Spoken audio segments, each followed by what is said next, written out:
नमस्कार। कभी सोचा है कि हमारी जिंदगी का शायद ही कोई ऐसा पल है जिसे टेक्नोलॉजी ने ना छुआ हो, है ना? और इस पूरी की पूरी क्रांति के सेंटर में बस एक ही चीज है, आज का कंप्यूटर युग। तो सवाल ये उठता है कि आज हमारी ये दुनिया आखिर चलती कैसे है? सुबह उठने से लेकर रात में सोने तक सब कुछ इतना जुड़ा हुआ, इतना तेज कैसे हो गया है? क्या है इसके पीछे? बस इसी सवाल का जवाब है कंप्यूटर युग। ये वो दौर है जिसमें हम जी रहे हैं, जहां कंप्यूटर और इंफॉर्मेशन टेक्नोलॉजी मतलब आईटी हमारे जीने के तरीके की बुनियाद बन गए हैं, बिल्कुल बेस। तो चलिए आज जरा गहराई से समझते हैं कि इस कंप्यूटर युग ने हमारी जिंदगी को किन किन तरीकों से बदला है। आखिर ये सब कुछ कहाँ से शुरू हुआ?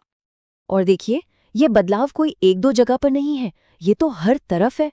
सोचिए, हमारे बात करने के तरीके में, हमारे एंटरटेनमेंट में, हमारी पढ़ाई लिखाई में, इलाज के तरीकों में, यहाँ तक कि हमारे बिजनेस और सरकारी कामकाज में भी। मतलब हर एक पहलू पर इस युग की एक गहरी छाप है। तो चलिए सबसे पहले बात करते हैं उन दो चीज़ों की जो हमारी रोज़मर्रा की ज़िंदगी से सबसे ज़्यादा जुड़ी हुई हैं, हमारा कम्युनिकेशन यानी आपसी बातचीत और हमारा एंटरटेनमेंट। ज़रा इस बदलाव की स्पीड को महसूस कीजिए। एक ज़माना था जब एक चिट्ठी को अपनी मंजिल तक पहुंचने में हफ्ते लग जाते थे, और कहाँ आज का दिन जब एक ईमेल या व्हाट्सएप मैसेज बस पलक झपकते ही दुनिया के किसी भी कोने में पहुंच जाता है। कमाल है ना? और बात सिर्फ टेक्स्ट मैसेज की नहीं है। वीडियो कॉलिंग ने तो जैसे दुनिया को छोटा ही कर दिया है। जूम हो, गूगल मीट हो, इन टेक्नोलॉजीज की वजह से हजारों मील दूर बैठे लोग भी आमने सामने बैठकर बात कर सकते हैं। चाहे ऑफिस की कोई जरूरी मीटिंग हो या फिर परिवार वालों से जुड़ना हो, सब कुछ कितना आसान हो गया है। अच्छा, अब एंटरटेनमेंट की बात करें तो वो दुनिया तो पूरी तरह से बदल ही गई है। अब किसी शो के लिए खास टाइम का इंतजार करने की जरूरत ही नहीं है। नेटफ्लिक्स, हॉटस्टार, यूट्यूब, इन जैसे ओटीटी प्लेटफॉर्म्स ने सब कुछ हमारी उंगलियों पर ला दिया है। जब मन करे, जहां मन करे, जो देखना है देखो। कम्युनिकेशन और एंटरटेनमेंट तो ठीक है, पर अगर इससे आगे बढ़कर देखें तो इस क्रांति का सबसे गहरा असर शायद उन दो सेक्टर्स पर पड़ा है जो किसी भी समाज का भविष्य बनाते हैं, और वो हैं एजुकेशन और हेल्थ। आजकल सीखने के तरीके किसी क्लासरूम की चार दीवारी में बंद नहीं हैं। बायजूस और अनअकैडमी जैसे प्लेटफॉर्म्स ने अच्छी क्वालिटी के एजुकेशन को घर घर तक पहुंचा दिया है। और तो और कोर्सेरा जैसी वेबसाइट्स ने तो दुनिया की टॉप यूनिवर्सिटीज के दरवाजे हर किसी के लिए खोल दिए हैं। अब ज्ञान पर कुछ ही लोगों का हक नहीं रहा। डिजिटल लाइब्रेरी की वजह से लाखों किताबें बस एक क्लिक की दूरी पर हैं। और जैसा एजुकेशन में हो रहा है, ठीक वैसा ही कुछ हेल्थ केयर में भी हो रहा है। टेक्नोलॉजी सच में जिंदगियां बदल रही है। ऑनलाइन अपॉइंटमेंट की वजह से अस्पतालों की लंबी लाइनें कम हो गई हैं। रोबोटिक सर्जरी जैसी नई नई चीज़ों ने तो ऑपरेशंस को इतना सटीक बना दिया है जितना पहले सोचा भी नहीं जा सकता था। और हाँ, सारे मेडिकल रिकॉर्ड्स डिजिटल होने से इलाज भी तेज़ और ज़्यादा सेफ हो गया है।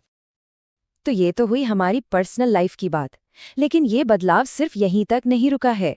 इसका इम्पैक्ट हमारी इकोनॉमी और सरकार चलाने के तरीकों पर भी बहुत बड़ा है। यूपीआई पेमेंट का ये प्रोसेस देखिए जरा, कितना सिंपल है। बस ऐप खोलो, अमाउंट डालो, अपना पिन डालो और पेमेंट हो गई।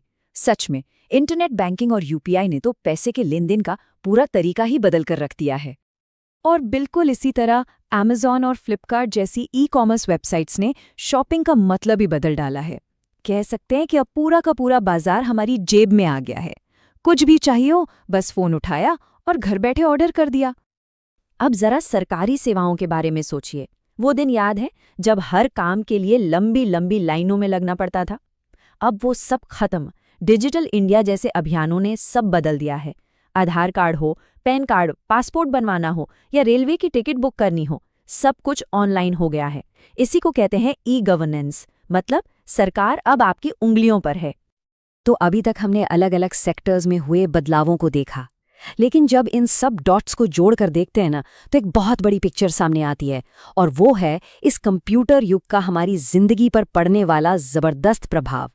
सही मायनों में कहें तो आज का कंप्यूटर युग सिर्फ एक टेक्नोलॉजिकल बदलाव नहीं है। ये सूचना, कम्युनिकेशन, बिजनेस, एजुकेशन, हेल्थ और एंटरटेनमेंट, मतलब हर एक फील्ड में एक क्रांति है। एक ऐसी क्रांति जिसने हमारे जीने, काम करने और यहाँ तक कि हमारे सोचने के तरीके को भी पूरी तरह से बदल दिया है। और एक बात समझना बहुत जरूरी है, ये जितने भी बदलाव हैं, ये सब अलग थलग नहीं है। ये सब एक दूसरे से जुड़े हुए हैं, एक जाल की तरह। हमारा डिजिटल पेमेंट हमारी ऑनलाइन शॉपिंग से जुड़ा है, हमारी ऑनलाइन क्लास डिजिटल लाइब्रेरी से जुड़ी है। ये एक पूरा डिजिटल इकोसिस्टम है जिसने हमारी मॉडर्न लाइफ को एक बिल्कुल नया रूप दे दिया है। तो आखिर में एक बहुत बड़ा सवाल हमारे सामने खड़ा होता है, जब इतना कुछ बदल चुका है तो इस डिजिटल क्रांति का अगला कदम क्या होगा? भविष्य में ऐसी कौन सी नई टेक्नोलॉजीज आएंगी जो हमारी दुनिया को एक बार फिर से एक नया आकार देंगी? ये सच में एक सोचने वाली बात है।